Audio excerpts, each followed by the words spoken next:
E perus fumatas fai upu mua mua. A o le whātuatua, o le whaalangolango lea I mea o whaamoe moe I ai. O le mautinoa lea o mea e leo vaaia. Lua Korinito 5 fai upu e fitu. O wā o le whātuatua ua mātou savavali ai.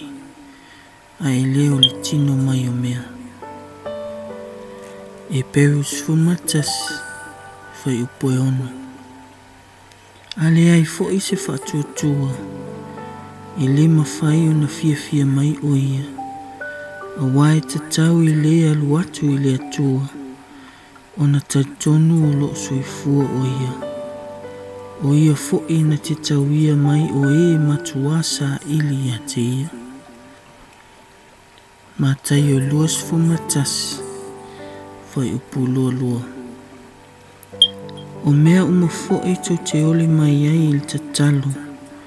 Ua iai le whātuatua. E maua lava e o tau. Mua Korinito 2 fai upu e 5.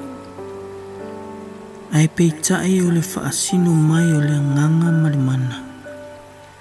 Ina ia lie ai lo o tau whātuatua I le poto tangata. A o le mana o le atua.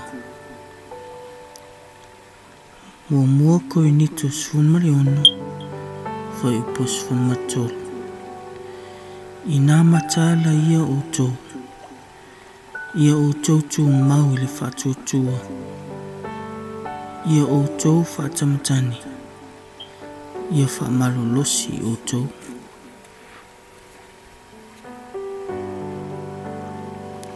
I le suafa o Iesu Keriso. Amen.